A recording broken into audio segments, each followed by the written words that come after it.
Welcome to mister creator zone. आज का जो हमारा डिस्कशन टॉपिक है वो है colony development rules in urban area. जो अर्बन एरिया होते हैं, जैसे कि आपका नगर पालिका हो गया, मैं विलेज या रूरल एरिया की बात नहीं कर रहा हूँ। जो रूरल एरिया होते हैं उनके बारे में डिस्कशन नहीं कर रहा हूँ। यहाँ पर अर्बन एरिया में कॉलोनी को कैसे डेवलप करना है, एज ए डेवलपर या फिर एज ए आर्किटेक्ट या फिर एज ए सिविल इंजीनियर। तो डेवलप करने के लिए उसके पर्टिकुलर रूल्स क्या होते हैं उसके बारे में हम आज डिस्कशन करेंगे। मतलब किस केस में कॉलोनी को डेवलप किया जाता है, वो जो लैंड है जो हम पर्टिकुलर कॉलोनी को डेवलप करने के लिए जो लैंड ले रहे हैं वो उसके लिए सुटेबल है या नहीं है, ठीक है, और उसके क्या क्या रूल्स होंगे डेवलप करने के। तो ये जो रूल्स अप्लाई होते हैं वो टीएनसीपी में अप्लाई होते हैं और एलपास में अप्लाई होते हैं। एलपास अभी ऑनलाइन सिस्टम है, जो कि टीएनसीपी का टाउन एंड कंट्री प्लानिंग का ऑनलाइन सिस्टम है। तो यहां पर मैंने लिखा हुआ है एप्लीकेबल फॉर मध्य प्रदेश। मैं अभी डिस्कशन कर रहा हूं ओनली एमपी के बारे में, मध्य प्रदेश के बारे में डिस्कशन कर रहा हूं। तो ये जो पर्टिकुलर रूल्स क्या होते हैं आज हम उनके बारे में डिटेल डिस्कशन करेंगे। किसी भी कॉलोनी को डेवलप करने के लिए क्या क्या रूल्स होते हैं, तो इसके लिए हम आगे बढ़ते हैं। किसी भी कॉलोनी को डेवलप करने के लिए जो भी आपका पर्टिकुलर लैंड होगा उसको अगर आपको डेवलप करना है तो सबसे पहले आपको क्या देखना है, मैंने लिखा हुआ है सबसे पहले क्या देखना है, उस पर्टिकुलर लैंड में क्या देखना है, वहां पर कॉलोनी डेवलप होगी या नहीं होगी। तो उसके लिए सबसे जो पहली कंडीशंस होती है वो होती है ओनरशिप डॉक्यूमेंट के अलावा बात कर रहा हूं मैं, वो होती है लैंड यूज या फिर भूमि उपयोग। वहां का लैंड यूज, सबसे पहले वहां का जो लैंड यूज है उसके बारे में स्टडी की जाती है। मतलब उस पर्टिकुलर भूमि का उपयोग क्या है एज पर मास्टर प्लान। जो टीएनसीपी का मास्टर प्लान होता है उसमें उस भूमि का वास्तव में उपयोग क्या है, उस बेसिस पर उस पर्टिकुलर लैंड का सिलेक्शन किया जाता है। दूसरा आपका जो होता है मीन्स ऑफ एक्सेस या फिर जाने का रास्ता। जो आपकी जमीन होगी जहां पर आप कॉलोनी डेवलप करेंगे वहां पर जाने का रास्ता है कि नहीं। ऐसा भी हो सकता है जो आपकी पर्टिकुलर जमीन हो वहां पर जाने का रास्ता नहीं हो, आसपास से दूसरे जो लैंड से कवर हो, उस केस में जाने का रास्ता नहीं होता है। तो ऐसे केस में आपको मीन्स ऑफ एक्सेस जाने का रास्ता नहीं मिलेगा तो आप कॉलोनी डेवलप नहीं कर सकते। तो आपको दो चीजें होगी मेनली। एक तो होगा आपका लैंड यूज होगा, सेकंड जो होगा आपका मीन्स ऑफ एक्सेस जाने का रास्ता। दो चीजें आपको क्लियर करनी है। कौन से लैंड यूज में आपको कॉलोनी डेवलप करना है, कौन से लैंड यूज में आपको कॉलोनी डेवलप नहीं करना है, ये भी हमें देखना पड़ेगा। और जाने का रास्ता कितने मीटर का होना चाहिए ये भी हमें देखना पड़ेगा। तो इन चीजों को समझने के लिए हम नेक्स्ट स्लाइड की ओर बढ़ते हैं। अब हम यहाँ पर सबसे जो पहला पॉइंट था, हमारा फर्स्ट पॉइंट था, वो था लैंड यूज। मतलब जमीन का उपयोग क्या है, उसका उपयोग। तो लैंड यूज के टाइप्स होते हैं, टाइप्स ऑफ लैंड यूज। कितने टाइप के या कितने प्रकार के लैंड यूज हो सकते हैं, तो यहां पर हम देखते हैं लैंड यूज आपका हो सकता है रेसिडेंशियल लैंड यूज हो, मतलब आवासीय हो, मिक्स्ड हो, मिश्रित बोल सकते हैं उसे, ठीक है, मिक्स्ड लैंड यूज। इसके बाद थर्ड जो होता है आपका कमर्शियल लैंड यूज हो सकता है या फिर एग्रीकल्चर लैंड यूज हो सकता है। कमर्शियल में आपका हो जाएगा वाणिज्यिक हो जाएगा, एग्रीकल्चर आपका कृषि हो सकता है, इंडस्ट्रियल जो इंडस्ट्री होती है औद्योगिक हो सकता है। तो इसमें से कौन सा जो लैंड यूज रहेगा जिसपे कॉलोनी आप डेवलप कर सकते हैं या विकसित कर सकते हैं एज ए डेवलपर या एज ए आर्किटेक्ट, तो वो जो होता है आपका रेसिडेंशियल होता है। जो मैनुअली होता है वो रेसिडेंशियल होता है। रेसिडेंशियल लैंड यूज में ही आप क्या कर सकते हैं, कॉलोनी डेवलप कर सकते हैं। सेकंड जो होता है आपका मिक्स्ड में भी आप एज ए कॉलोनी डेवलप कर सकते हैं, ठीक है। तो पहली जो प्रायोरिटी हमारी रहेगी किसी भी कॉलोनी को डेवलप करने के लिए, वहां का प्लान प्रिपेयर करने के लिए, वो रहेगी आपकी रेसिडेंशियल की। सेकंड आप मिक्स्ड पे आएंगे, ठीक है। उसके बाद जो अदर लैंड यूज है कमर्शियल, एग्रीकल्चर, इंडस्ट्रियल, इनका हम यूज नहीं कर सकते हैं कॉलोनी डेवलप करने के लिए। जो आवासीय कॉलोनी होती है उसके बारे में डिस्कशन कर रहा हूं, ठीक है। तो यहां पर अभी हमने डिटेल में जाना टाइप्स ऑफ लैंड यूज क्या होते हैं और कौन से लैंड यूज में आप कॉलोनी को डेवलप कर सकते हैं। अभी हमने इससे पहले कॉलोनी के लैंड यूज के बारे में डिटेल में जाना। अब हम सेकेंड पॉइंट की बात कर रहे हैं। यहाँ पर सेकेंड पॉइंट है हमारा मीन्स ऑफ एक्सेस, मतलब जाने का रास्ता, उस कॉलोनी में जाने का रास्ता। मतलब कोई पर्टिकुलर कॉलोनी एक टुकड़ा है, एक ठीक है, एक कॉलोनी है आपकी, ठीक है, मैंने इसको कॉलोनी लिख दिया है यहाँ पर, ठीक है। तो यहाँ पर जाने का रास्ता है कि नहीं, ठीक है। तो यहाँ पर हमें क्या देखना है, उस कॉलोनी में जाने का रास्ता होना चाहिए। तो मीन्स ऑफ एक्सेस क्या होता है, जाने का रास्ता होता है, और वो मिनिमम 7.5 मीटर होना चाहिए। मतलब मिनिमम 7.5 मीटर का रोड वहां पर होना चाहिए उस कॉलोनी में जाने के लिए। एज ए रेसिडेंस बात कर रहा हूं, आप रेसिडेंशियल कॉलोनी का डेवलपमेंट कर रहे हैं उस केस में बात कर रहा हूं। तो हमने सेकेंड पॉइंट भी डिस्कस कर लिया, मिनिमम आपका मीन्स ऑफ एक्सेस कितना होना चाहिए, वो होना चाहिए 7.5 मीटर, 7.5 मीटर, ठीक है। अब हम आगे डिस्कस करते हैं और क्या रूल्स होते हैं इसके। ये दोनों चीजें क्लियर करने के बाद आपको कॉलोनी प्लानिंग पर आना है। जब आप कॉलोनी प्लानिंग पे आएंगे तो यहां पर मैंने लिखा हुआ है 1 कॉलोनी प्लानिंग। जब आप कॉलोनी प्लान कर रहे होंगे उस टाइम की बात कर रहा हूं मैं, ठीक है। उस टाइम पर check the all road length inside outer boundary. क्या करना है आपको, जो आपकी आउटर बाउंड्री रहेगी, मतलब जो कॉलोनी का एरिया रहेगा उसके अंदर जब आप रोड को ड्रॉ कर रहे हैं उस टाइम आपको देखना है कि रोड का लेंथ कितना है। क्योंकि आप ऐसा नहीं कर सकते हैं कि आपने 400 मीटर का रोड दे दिया, उसका जो विड्थ 7.5 फिक्स कर दिया। इसके भी पर्टिकुलर रूल्स होते हैं, ठीक है। तो जब आप ड्रॉ करते हैं तो हर जो रोड रहेंगे उनका लेंथ मेजर करना है, कितने मीटर का लेंथ है, उस उतने मीटर लेंथ के लिए आपको विड्थ ऑफ रोड कितना रखना है। कैसे, इसको थोड़ा समझते हैं हम डिटेल में। यहां पर मैंने आपको एक कॉलोनी का छोटा सा पीस, मतलब जो लैंड है वो शो किया है, उसका प्लान भी शो किया है। ये डिटेल प्लान नहीं है लेकिन हमारे डिस्कशन के लिए काफी है। तो यहां पर हम देखते हैं ये जो कॉलोनी का टुकड़ा है जो आपका ब्लैक बाउंड्री से बना हुआ है, इसे बोलते हैं आप आउटर बाउंड्री, ठीक है। नेट प्लानिंग एरिया है हमारा, है ना, एक कॉलोनी का लैंड है। तो यहां पर हम देखते हैं कि सामने 7.5 मीटर का मीन्स ऑफ एक्सेस, मतलब जाने का रास्ता है। उसके बाद ये एंट्री है आपकी। तो इस जो पर्टिकुलर रोड का लेंथ कहां से कहां तक बोल रहा हूं मैं, यहां ऐसे हम ड्रॉ कर रहे हैं इसको। तो ये जो रोड का लेंथ है इसको चेक करना है कितने मीटर का है। मतलब ये हो सकता है आपका 200 मीटर का हो सकता है, ठीक है, या ये हो सकता है आपका 500 मीटर का हो सकता है, ठीक है। तो इसके क्राइटेरिया क्या है, मतलब मान लिया ये 150 मीटर के अंदर है, 150 मीटर तक है, तो उस केस में इस कॉलोनी में इस रोड का जो विड्थ रहेगा वो 7.5 मीटर मिनिमम रहेगा। अगर रोड का लेंथ बढ़ता जाता है उस केस में विड्थ भी बढ़ता जाएगा। ऐसा नहीं है कि 7.5 मीटर आपने कॉलोनी के अंदर जो रोड है उनको फिक्स कर दिया, वो चीजें आपको नहीं करनी है। ये डिपेंड करती है लेंथ ऑफ रोड के ऊपर। जितना ज्यादा लेंथ ऑफ रोड होगा उसके अकॉर्डिंग आपको विड्थ ऑफ रोड को प्रोवाइड करना है, ठीक है। तो ये डिस्कशन हमारा कंप्लीट होता है, लेकिन इसके क्राइटेरिया क्या है अब देखते हैं। अब हम यहाँ डिस्कशन करेंगे क्राइटेरिया फॉर रोड, मतलब कितने मीटर का रोड होगा तो उसमें कितने मीटर का विड्थ आपको प्रोवाइड करना पड़ेगा।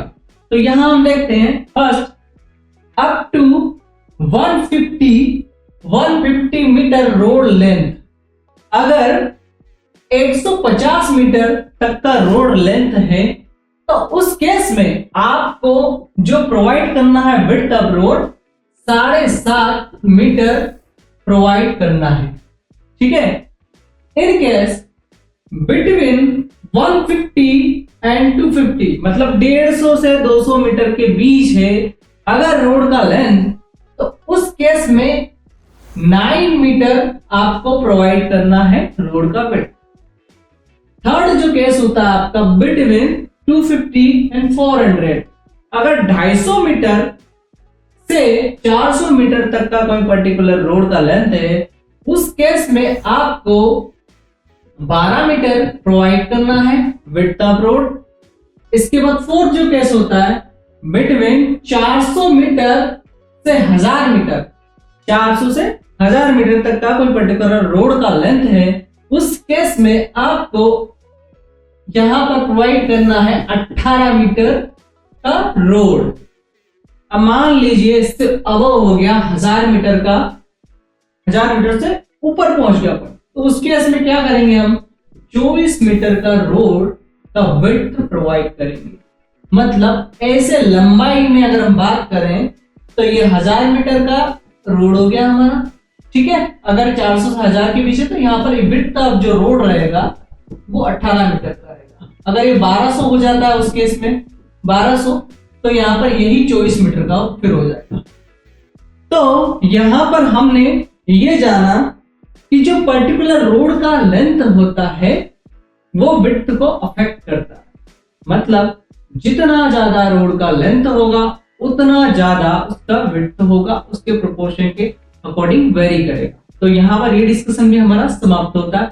अब नेक्स्ट जो रूल्स क्या है कॉलोनी के लिए डेवलप करने के लिए, वो हम देखते हैं।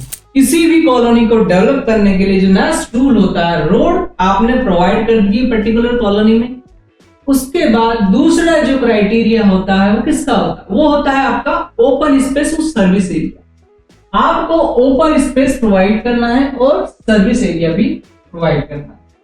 ओपन स्पेस आपके इन्वायरमेंट के लिए रहेगा, ठीक है, जैसे कि गार्डन हो सकते हैं, आपके पार्क हो सकते हैं, वो रहेंगे। अब यहाँ पर हम देखते हैं ओपन स्पेस का क्राइटेरिया क्या है।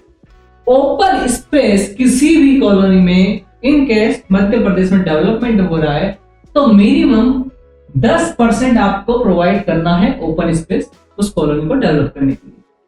सेकेंड, मिनिमम 10.1 हो सकता है लेकिन 9.99 नहीं हो सकता। सेकेंड जो होता है आपका सर्विस एरिया, सर्विस एरिया उस पर्टिकुलर कॉलोनी को सर्विस देने के लिए 8%, मिनिमम 1% आपको सर्विस एरिया प्रोवाइड करना पड़ेगा, इससे कम नहीं करना है। या फिर ये वेरी कर सकता है 1 से 1.5 के बीच, मिनिमम 1% तो होना ही चाहिए किसी भी कॉलोनी को डेवलप करने के लिए सर्विस एरिया। तो हम थोड़ा देखते हैं इसको एक्सप्लेन कैसे करेंगे। अभी आप यहाँ पर एक कॉलोनी का फिर से वही लेआउट देख रहे हैं, तो यहाँ पर देखते हैं हम एक गार्डन है, ये गार्डन, ठीक है, यहाँ पर ये पर्टिकुलर कॉलोनी है, यहाँ पर हमने रोड प्रोवाइड कर दी है।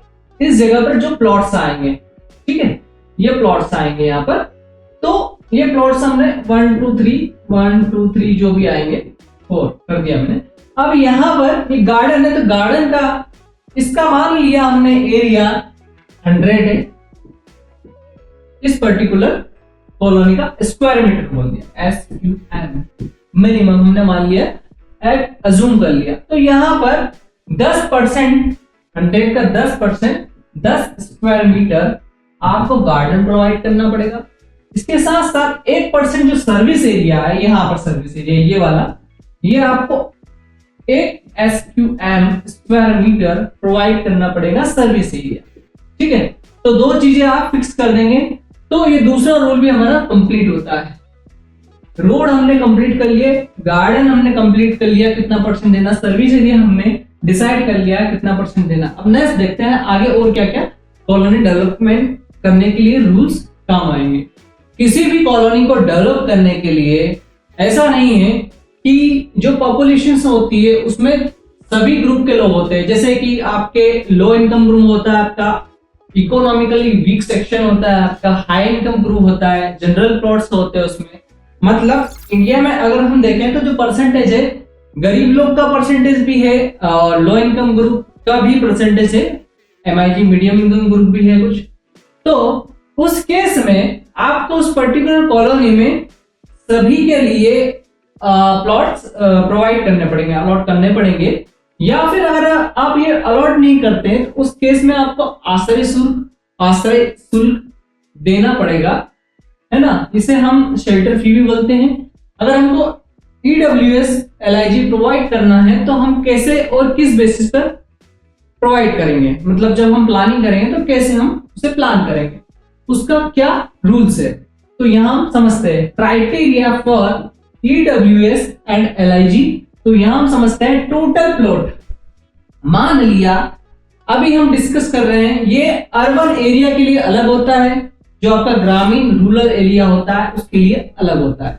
तो यहाँ हम बात कर रहे हैं अर्बन एरिया के लिए, ठीक है। तो यहाँ हम देखते हैं टोटल प्लॉट आपके 100 नंबर से, एक जो पर्टिकुलर कॉलोनी है अभी हमने डिस्कस किया था उसमें 100 प्लॉट, ठीक है। 100 अगर प्लॉट है तो आपको EWS LIG कैसे प्रोवाइड करना है। तो यहां हम समझते हैं 15% ऑफ 100 नंबर, मतलब जितने भी 100 प्लॉट है 100 प्लॉट का 15% सबसे पहले आपको कैलकुलेट करना है, ठीक है। तो 100 प्लॉट का 15% हो जाएगा आपका 15 प्लॉट।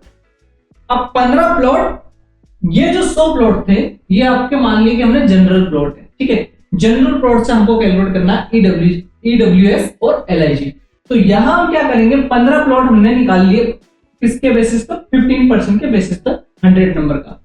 अब आपको क्या करना है, 40% ऑफ 15 नंबर EWS के लिए प्रोवाइड करना है, साथ साथ 60% ऑफ 15 नंबर्स LIG के लिए प्रोवाइड करना है। मतलब इकोनॉमिकल वीक सेक्शन के लिए आपको क्या करना है, 40% प्रोवाइड करना पड़ेगा प्लॉट नंबर्स, और 60% जो आपको प्रोवाइड करना पड़ेगा LIG के लिए प्रोवाइड करना पड़ेगा।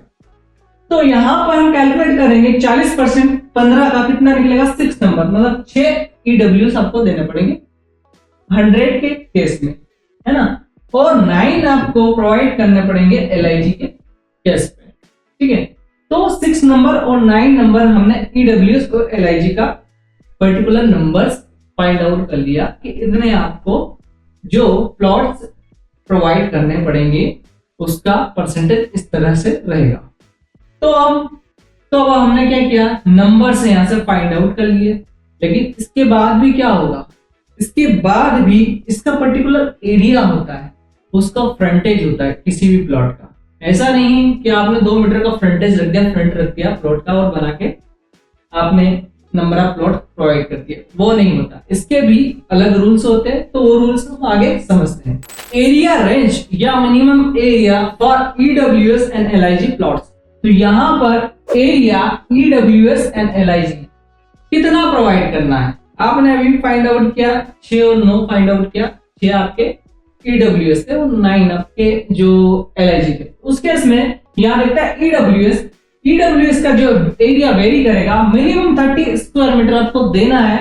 कहां तक देना, 40 स्क्वायर मीटर तक, मतलब 30 से 40 के बीच इसका रेंज रहेगा, है ना, स्क्वायर मीटर में। दूसरा, अगर आप LIG प्रोवाइड कर रहे हैं 9 प्लॉट आपके, ये आप 6 प्रोवाइड किया आपने, ये 9 आप प्रोवाइड करेंगे, उस केस में 41 से 96 स्क्वायर मीटर तक इसका रेंज रहेगा। मतलब मिनिमम 41 स्क्वायर मीटर आप LIG का प्लॉट एरिया रखेंगे और कहां तक वेरी करेगा, 96 तक, ठीक। उसके बाद हम आगे बढ़ते हैं, यहां पर EWS का फ्रंटेज क्या रखना, मतलब ये जो प्लॉट है, ठीक है, तो इसका फ्रंट क्या रहेगा, फ्रंट, ठीक है। मिनिमम EWS के लिए फ्रंटेज होता है 3 मीटर का होता है। अगर यही केस हुआ LIG के लिए, तो उस केस में फ्रंटेज कम से कम आपको 4.5 मीटर का फ्रंटेज रखना। मतलब जब आप किसी भी कॉलोनी को डेवलप करते हैं, विकसित करते हैं as a developer, as a architect, उस केस में आपको क्या ध्यान रखना है, जो एरिया EWS का क्या रखना है और LIG का फ्रंटेज, LIG का एरिया क्या रखना है, इसके साथ साथ EWS और LIG का फ्रंटेज भी ध्यान रखना है। तो ये सारी चीजें उसको ध्यान में रखते हुए हम कॉलोनी को डेवलप करेंगे। तो आज हमने कॉलोनी को डेवलप कैसे करना है एज पर TNCP के जो रूल्स होते हैं, एल्पास के जो रूल्स होते हैं, उसके अकॉर्डिंग किसी कॉलोनी को डेवलप कैसे किया जाता है, उसके क्या क्या रूल्स है, एज ए डेवलपर या एज ए आर्किटेक्ट या फिर एज ए सिविल इंजीनियर कैसे कर सकते हैं, वो आज हमने समझा। Thank you for watching.